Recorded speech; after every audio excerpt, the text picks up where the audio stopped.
pemirsa Unhas TV, senang sekali saya Zara Sabita Suceng dapat kembali menjumpai Anda dalam Unhas Daily. Dalam beberapa menit ke depan kami akan menyajikan berita-berita terpercaya hanya untuk Anda. Seminar nasional e-waste solusi limbah elektronik di lingkungan kampus dihadiri oleh perwakilan dari berbagai perguruan tinggi terkemuka di Indonesia. Seminar ini berlangsung di Ballroom Unhas Hotel and Convention pada Kamis 30 November 2023. Berikut liputan selengkapnya untuk Anda. Seminar Nasional e-waste ini merupakan rangkaian kegiatan malam pengumuman dan penganugerahan UI Green Matrix se-Indonesia yang membahas terkait solusi limbah elektronik di lingkungan kampus dari perspektif para pakar dan akademisi. Baik, jadi acara kali ini kita mengadakan seminar nasional tentang electronic waste yang diikuti oleh para rektor, wakil rektor, dan para penanggung jawab kampus berkelanjutan dari Universitas se-Indonesia. Sekitar ada 50-60 ya, tapi memang dari top eksekutif yang datang karena hari ini kita akan mengumumkan juga malam ini pemeringkatan Universitas se-Indonesia berdasarkan Green Matrix dan insya Allah ini adalah salah satu upaya kita bersama untuk sama-sama belajar satu sama lain tentang penanganan masalah yang berhubungan dengan masalah lingkungan hidup di kampus. Prof. Riri selaku Kepala UI Green Matrix mengungkapkan bahwa seminar e-waste yang diselenggarakan oleh UI Green Matrix ini diikuti oleh sekitar 60 orang penanggung jawab kampus berkelanjutan se-Indonesia. Kegiatan ini pun sebagai bentuk komitmen kampus untuk sama-sama belajar terkait masalah lingkungan hidup di kampus dengan 6 indikator utama UI Green Matrix.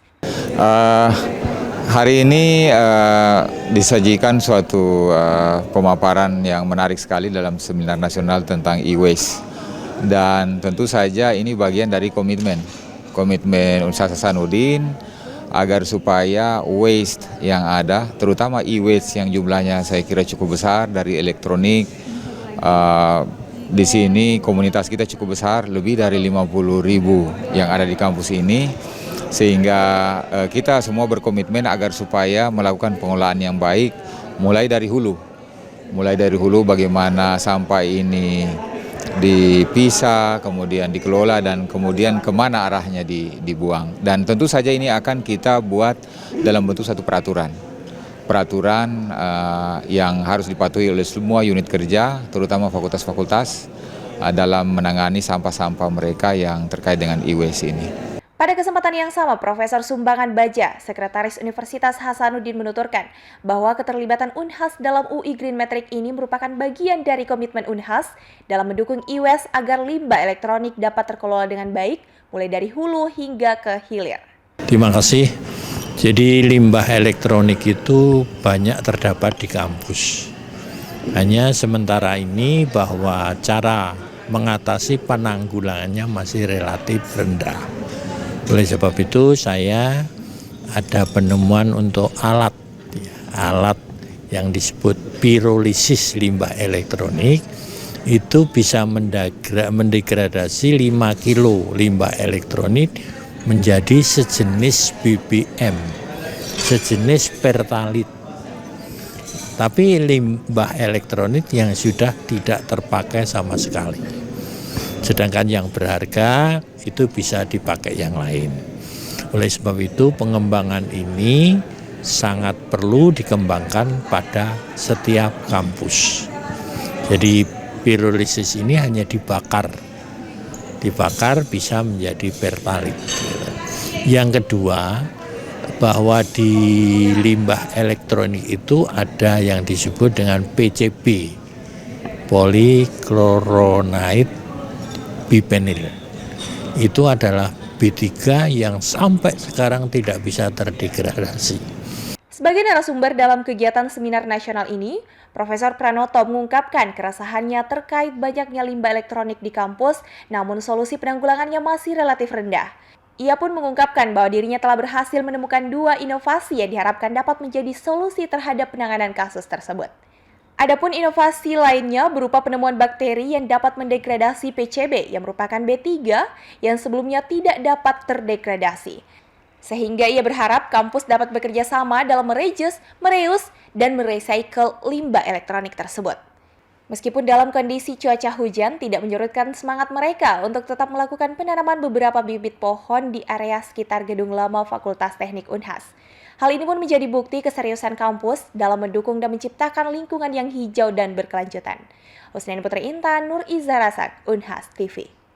Dalam rangka merayakan Hari Disabilitas Internasional, Pusat Disabilitas Universitas Hasanuddin mengadakan talk show dan pentas kreasi teman difabel. Seperti apa keseruannya? Berikut liputan selengkapnya untuk Anda. Menuju Hari Perayaan Disabilitas Internasional, Pusat Disabilitas Universitas Hasanuddin mengadakan berbagai macam rangkaian acara. Salah satunya adalah talk show dan pentas kreasi teman difabel yang diselenggarakan di Gedung Iptex Universitas Hasanuddin. Talk show ini menghadirkan narasumber keren yang merupakan mahasiswa Universitas Hasanuddin, yakni Tiara Ramadhani Sinjar dari Prodi Antropologi, Muhammad Griandi Trisanda dari Prodi Ilmu Komunikasi, Megawati dan Fitra Ramadan dari Prodi Sastra Indonesia. Kegiatan ini menampilkan berbagai macam pentas kreasi teman difabel, seperti musikalisasi puisi oleh siswi Yapti, pantonim oleh komunitas seni 4 titik, dan persembahan lagu oleh Tiara Ramadhani Sinjar. Ya, nama saya Tiara Ramadan Sinjar, biasa dipanggil Tiara atau Ara, bahasa syaratnya seperti ini. Karena saya punya telal di pipi kanan, saya dari Departemen Antropologi, jurusan Antropologi Sosial, Fakultas FISIP, Sosial dan Politik.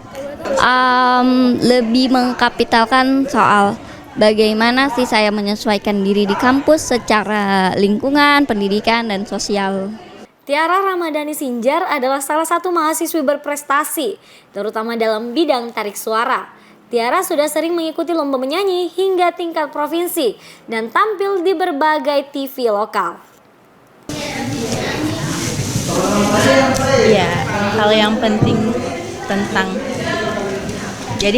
itu tentang inklusi untuk semua, tentang teman-teman difabel.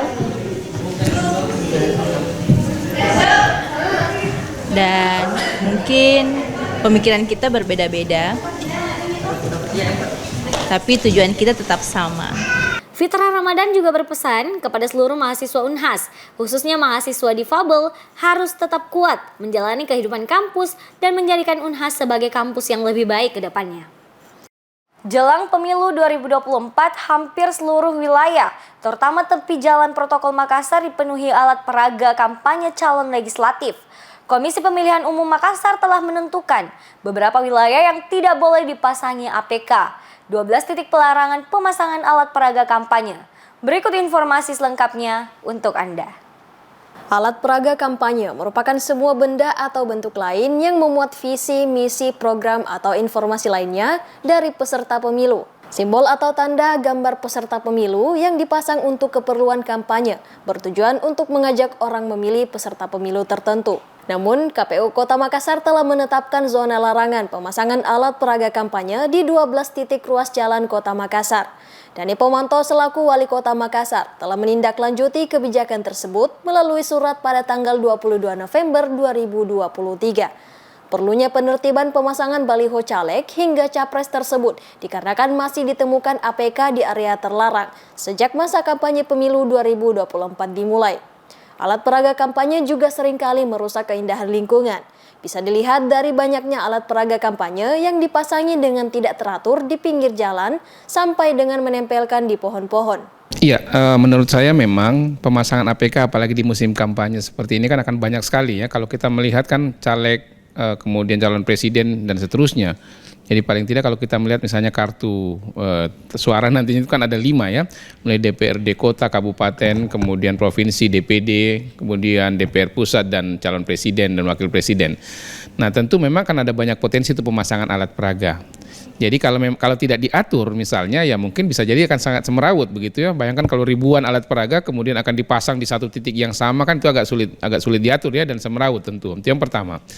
Yang kedua dengan pelarangan ini saya kira itu kemudian bukan membatasi akses ya, bukan membatasi mereka untuk kemudian memasang alat dan bersosialisasi dengan masyarakat via APK-nya, tapi sebenarnya itu menjaga estetika ya. Karena kan semuanya dilarang, tidak ada yang kemudian diberikan ruang dan yang lain tidak. Ini semuanya dilarang dalam artian untuk menjaga bahwa kondisi kota tetap bersih meskipun kemudian di beberapa wilayah tetap boleh dipasang. Itu saya kira. Profesor Dr. Pil Sukri MSI, Dekan Fakultas Ilmu Sosial dan Ilmu Politik, dalam wawancaranya mengatakan tentang seberapa efektif penempatan larangan APK di wilayah tertentu untuk menciptakan lingkungan Kota Makassar lebih bersih dan teratur. Pemirsa, berita tadi sekaligus menutup perjumpaan kita hari ini. Terus saksikan Unhas Daily hanya di Unhas TV. Saya Zara Sabita Suceng beserta kru yang bertugas, pamit undur diri dan sampai jumpa.